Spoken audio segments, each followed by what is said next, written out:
हम अभी घाटमिका में हैं, जहाँ के जुनैद और नासिर को गो तस्करी के आरोप में जलाकर मार दिया गया है।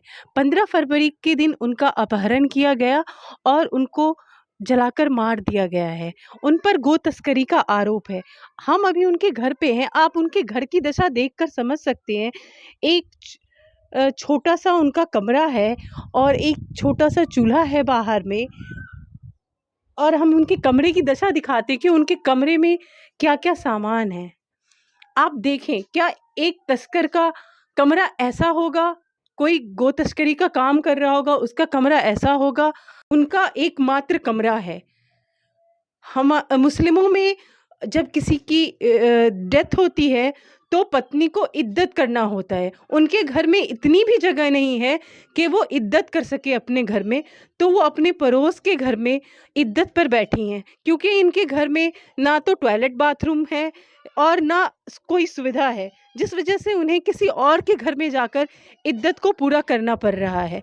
उनके 2 मासूम बच्चे हैं, एक बच्ची 11 महीने की है और एक बेटा है। एक बच्ची मात्र 11 महीने की है अभी, और उनके माता-पिता नहीं हैं। उनके एक बड़े भाई हैं जो दिमागी रूप से स्थिर नहीं हैं। उनके भी बच्चे हैं जिनकी शादी का रिश्ता देखने के लिए वो लोग गाँव से बाहर गए थे।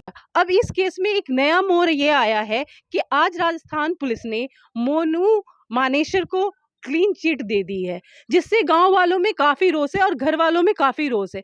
उनका ये कहना है कि हमें न्याय चाहिए, हमें कोई मुआवज़ा नहीं चाहिए, हमें न्याय चाहिए। आखिर कब तक गो तस्करी के आरोप में ये पूरा एरिया मेवात का, नूंह का और जो ये हरियाणा और राजस्थान के बॉर्डर के एरियाज़ हैं, ये लोग बेसिकली किसान हैं।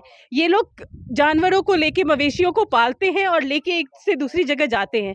लेकिन उन पर गो तस्करी का आरोप लगता है, उनकी लिंचिंग की जाती है और उन्हें मार दिया जाता है। इस डर में कब तक इनका व्यवसाय, की जो जीवन निर्वाह करने का जो एकमात्र उपाय है इन किसानों का, वो मवेशी पालना है। अगर वो मवेशियों को लेकर एक से दूसरी जगह नहीं जाएँगे, तो वो कैसे अपना जीवन निर्वाह करेंगे?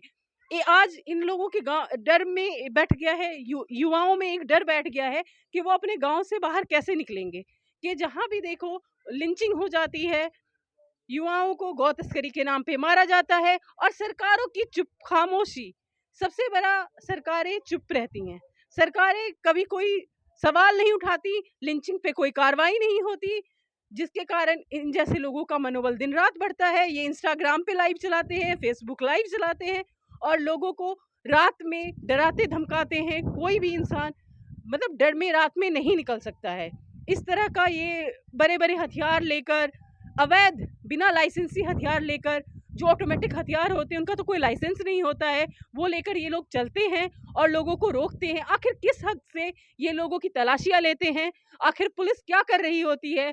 क्या वो राउंड पे नहीं होती? वो देखती नहीं है इन लोगों को कि वो किस प्रकार लोगों को रोकते हैं, उनको परेशान करते हैं। लेकिन पुलिस का इनको पूरा सहयोग मिलता है। आखिर हरियाणा में कल पंचायत होती है, उस पंचायत में दबाव बनाया जाता है, राजस्थान पुलिस पे को धमकी दी जाती है खुले शब्दों में कि अगर राजस्थान पुलिस हरियाणा में आती है तो उनके टांग पैर हाथ तोड़ दिए जाएंगे।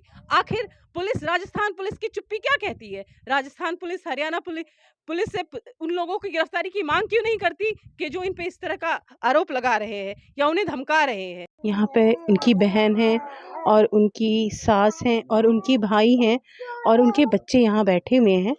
हम उनसे बात करेंगे और जानने की कोशिश करेंगे कि उनकी क्या मांगे हैं सरकार से और उनकी क्या पारिवारिक स्थितियाँ हैं। जी, आप बताएं। मैंने कुछ मांग नहीं है, हमें इंसाफ चाहिए। आपका कहना है कि सिर्फ आपको इंसाफ चाहिए। हाँ, मोनू मानेसर को पकड़ना चाहिए, उसको फांसी लगनी चाहिए। हमें कुछ नहीं चाहिए, हमने इंसाफ चाहिए। हमने माई जाके आप उनकी सास हैं। हाँ, सास हूँ मैं। कौन पालेगा इन बच्चों ने? छोटे छोटे बच्चे हैं ये। इनके पास अब कोई जो सहारा नहीं कोई है। सहारा नहीं है जो परिवार को 13 संभाल बच्चे सके। को सहारा है, पाल रहा, अपने मेहनत मजूरी सब कहाँ सहारा रहा। ये पागल क्या करेगा? ये जो है जुनैद के भाई हैं, जो दिमागी रूप से थोड़ा सा स्थिर नहीं है। आप देख सकते हैं दोनों परिवार की ज़िम्मेदारी थी जुनैद पे। उनके चले जाने के बाद ऐसे दोनों परिवार बिखर गया है। इनके परिवार में अब कोई नहीं है जो इनके परिवार का पालन पोषण कर सके। इनके परिवार में बच्चे हैं, बच्चियां हैं और इन मासूमों को अब कोई सहारा नहीं है। आप देख सकते हैं किस प्रकार ये लोग दुख में बैठे हुए हैं। हम जुनैद की बहन से बात करना चाहेंगे। बहन, आप बताएंगी आप क्या चाहते हैं? हम क्या हमसे इंसाफ चाहते हैं। हमारे तो किसी को सहारा ना है, हम लोग तो वही को सहारा, वही तो पागल है। इनकी आवाज़ नहीं निकल पा रही है, काफ़ी रोने दुख की वजह से इनकी आवाज़ अब नहीं निकल पा रही है, लेकिन ये अपनी आवाज़ में सिर्फ इतना ही कहना चाहती हैं कि मोनू मानेसर गिरफ्तार हो और इनके भाई को इंसाफ मिले, क्योंकि अब इनके पास इनके परिवार को संभालने वाला कोई नहीं है। आप देख सकते हैं कितनी दुखद स्थिति है। एक तो घर में अब एक इंसान की डेथ हो चुकी है और दूसरा इन पे सबसे बड़ा दुख ये है कि ये परिवार अब कैसे अपनी जीविका अर्जित करेगा और अपने परिवार का पालन पोषण करेगा। इस घर में इतने छोटे छोटे बच्चे हैं, इन मासूमों का खर्चा कैसे उठेगा।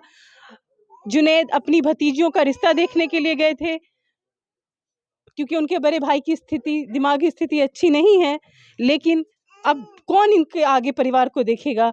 ये एक बहुत बड़ा सदमा है और बहुत दुखद स्थिति है।